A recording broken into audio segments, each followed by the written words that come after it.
warahmatullahi wabarakatuh. Perkenalkan, saya Desi Ratnasari. Di sini saya mahasiswi Prodi Professioners tahun angkatan 2020, Stikat Surya Global Yogyakarta.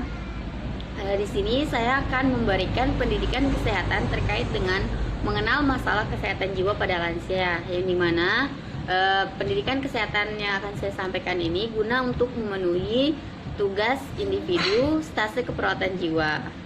Nah, sebelum kita membahas terkait dengan masalah kesehatan pada lansia, terlebih dahulu kita harus mengetahui definisi dari lansia itu sendiri. Nah, lansia itu merupakan orang yang sudah tua, yang merupakan tahap lanjut dari proses kehidupan. Ada berbagai kriteria bagi seseorang dikatakan tua. Menurut Undang-Undang Nomor 13 Tahun 1998, lanjut usia itu adalah seseorang yang usianya di atas 60 tahun. Kemudian itu, sedangkan menurut WHO atau World Health Organization, klasifikasi lansia dibagi menjadi 4. Yang pertama itu usia pertengahan atau middle age, yang dimana lansia ini berusia sekitar 45 tahun sampai 59 tahun. Kemudian itu usia lanjut atau elderly, dimana lansia itu berusia 60 tahun sampai dengan 74 tahun. Kemudian ada lanjut usia tua atau old, di mana lansia ini berusia sekitar 75 tahun sampai dengan 90 tahun. Dan yang terakhir itu adalah very old atau sangat tua, yang dimana lansia ini berusia 90 tahun ke atas. Nah, menjadi tua itu merupakan hal yang sudah pasti ya, dimana pada setiap orang itu berkeinginan bisa hidup sampai tua. Tetapi adanya banyak perubahan yang terjadi pada lansia, seperti perubahan struktur dan fungsi tubuh, sering menimbulkan berbagai masalah kehidupan, termasuk masalah kejiwaan. Nah, di sini banyak sekali perubahan yang terjadi pada lanjut usia atau lansia itu sendiri ya. Di antaranya itu ada perubahan fisik, perubahan psikologis, dan perubahan sosial. Nah, perubahan-perubahan yang terjadi itu diawali dengan adanya perubahan fisik, kemudian mengakibatkan perubahan psikologis dan sosial, dan berkembang dalam bentuk gangguan perilaku. Yang akan kita bahas di sini adalah perubahan psikologis ya. Nah, perubahan psikologis itu sendiri adalah perubahan yang sering terjadi pada lansia dikarenakan perubahan fisik dan mengakibatkan berbagai masalah kesehatan jiwa di usia lanjut. Beberapa masalah psikologis pada lansia itu sendiri, yang pertama itu adalah paranoid. Nah, paranoid ini sendiri merupakan perilaku yang ditunjukkan dapat berupa curiga, agresif, atau menarik diri lansia. Nah, lansia yang paranoid ini sendiri sering mengalami kecurigaan terhadap orang lain, bahkan curiga terhadap televisi. Lansia itu tidak begitu konsentrasi mendengar suara dari televisi tersebut, akan tetapi lansia itu lebih cenderung melihat gambar dari televisi tersebut, sehingga lansia itu merasa bahwa televisi itu mengejek beliau. Tindakan yang dapat kita lakukan untuk mengatasi paranoid pada lansia tersebut adalah dengan tidak mengajak lansia itu untuk berdebat, karena lansia akan menganggap kita menantang, kemudian itu tidak mengiyakan apa yang dikatakan lansia, karena lansia akan menganggap kita dengan beliau itu berteman. Kemudian itu kita beri aktivitas pada lansia, sehingga lansia itu tidak berfokus pada hal-hal yang memicu terkait dengan timbulnya masalah paranoid pada lansia tersebut. Kemudian itu yang kedua itu gangguan tingkah laku. Gangguan tingkah laku pada lansia ini banyak sekali ya. Lansia itu kadang merasa harga dirinya rendah, tidak dihargai, dan sikap percaya dirinya menurun. Nah, di sini kita bisa melakukan tindakan dengan memberikan kepercayaan kepada lansia tersebut untuk melaksanakan hobi lamanya. Misalnya lansia tersebut hobi main catur atau hobi untuk melukis. Nah, kita memfasilitasi hal tersebut agar lansia itu merasa bahwa dirinya itu masih dianggap atau masih dihargai di dalam keluarga ataupun di dalam lingkungan masyarakat. Masalah kesehatan jiwa pada lansia yang ketiga itu yaitu gangguan tidur pada lansia. Nah, lansia itu mengalami tidur superficial, yang dimana tidak pernah mencapai total bed sleep-nya atau total tidur lansia itu. Lansia itu selalu merasa tegang, setiap detik dan jam selalu terdengar desakan mimpi buruk, serta bangun lebih cepat dan tidak dapat tidur lagi. Padahal kalau kita amati, yang terjadi pada lansia itu bukan gangguan tidur, tetapi gangguan pola tidur pada lansia yang misalkan lansia itu harus tidur pada jam 8, misalnya kan lansia tidur pada jam 8 malam, kemudian jam 3 atau jam 4 lansia itu terbangun melakukan ibadah, melakukan aktivitas fisik seperti jalan-jalan atau minum kopi atau teh dengan cemilan. Kemudian setelah itu lansia itu akan tertidur lagi. Terus lansia akan bangun ketika waktu sarapan pagi. Nah, setelah siang lansia itu akan beristirahat siang. Kemudian lansia itu akan tertidur kembali ketika jam 8. Nah, ini hal-hal ini yang dapat merubah gangguan tidur pada lansia. Tindakan yang bisa kita lakukan itu adalah dengan melakukan schedule atau memberikan aktivitas harian atau kegiatan harian pada lansia. Lansia itu harus tidur dari jam berapa sampai dengan jam berapa. Kemudian itu lansia itu harus kita berikan aktivitas lain yang dapat mengurangi kegiatan tidur pada siang harinya. Nah, masalah kesehatan jiwa pada lansia yang keempat itu adalah keluyuran atau wandering, di mana hal ini disebabkan karena lansia itu mengalami kebingungan dan juga bisa disebabkan oleh demensia, yang dimana lansia yang keluar dari rumah untuk mencari suasana baru atau untuk sekedar jalan-jalan, lansia akan lupa jalan pulang sehingga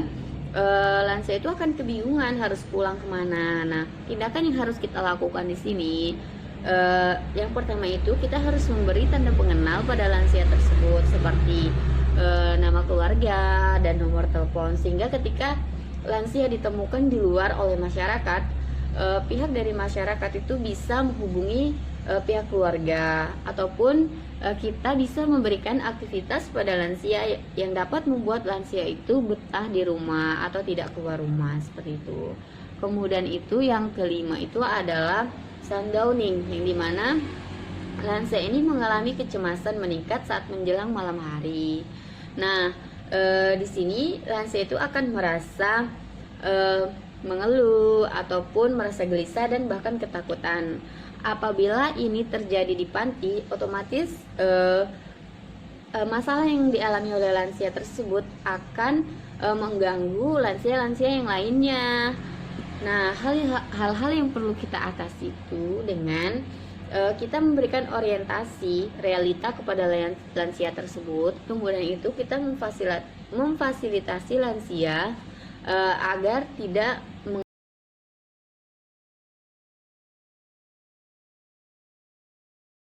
mengalami kecemasan. Nah, masalah kesehatan jiwa pada lansia yang keenam itu adalah depresi, yang dimana lansia itu sendiri sering mengalami yang namanya depresi terselubung. Lansia itu akan mengalami keluhan fisik lebih menonjol seperti merasa lebih pusing, lebih nyeri dan sebagainya.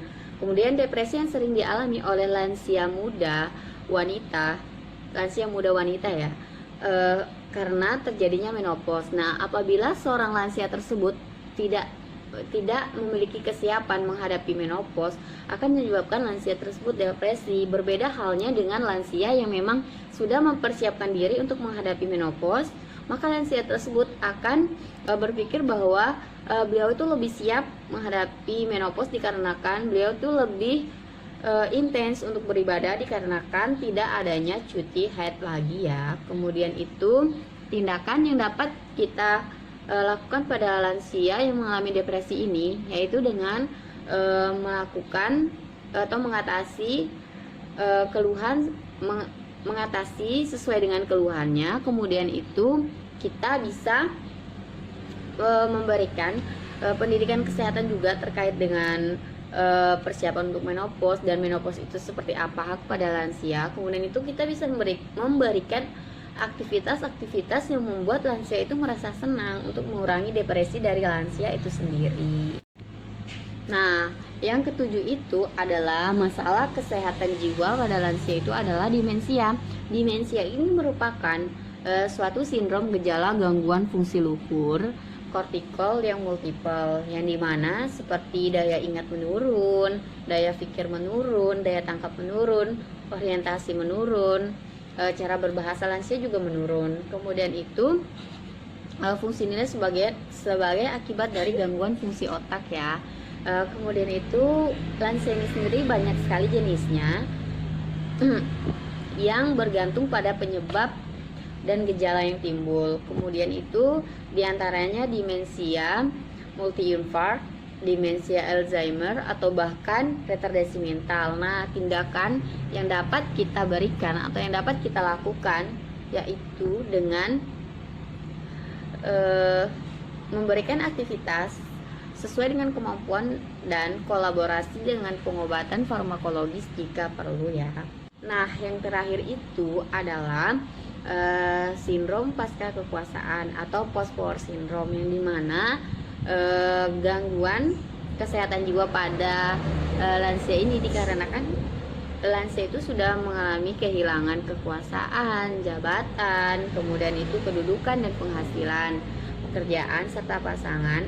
Kemudian itu beberapa faktor penyebab yaitu lansia itu tidak mempersiapkan diri untuk menghadapi seperti pensiun dan lain sebagainya. Nah, kita bisa melakukan atau bisa mengatasi hal ini dengan kita bisa memberikan pendidikan kesehatan terkait dengan lansia kepada lansia tersebut terkait dengan cara mengatasi atau mempersiapkan diri dalam menghadapi post power syndrome ini sendiri. Dan itu ada penata laksanaan keperawatan terkait dengan masalah kesehatan jiwa pada lansia yang harus kita lakukan, atau penata laksanaan yang dapat kita berikan itu dengan penata laksanaan secara holistik atau menyeluruh, meliputi penata laksanaan fisik, psikologis, serta sosialnya yang termasuk keluarga dan lingkungan. Secara fisik, kita bisa memperhatikan dari asupan nutrisi dari lansia tersebut, mulai dari kualitas maupun kuantitasnya. Kemudian itu hindari makanan pantangan yang dapat memperparah dari penyakit yang diderita oleh lansia. Kemudian itu apabila harus menggunakan obat-obatan, kita harus berkonsultasi dengan dokter atau pihak farmakologi ya. Kemudian itu secara psikologis itu kita harus memperhatikan kegemaran dari lansia atau kegemaran intelektualnya. Kemudian itu seperti yang berkaitan dengan hobi lama lansia itu, dengan kesibukan barunya atau pekerjaan sejenis yang berguna.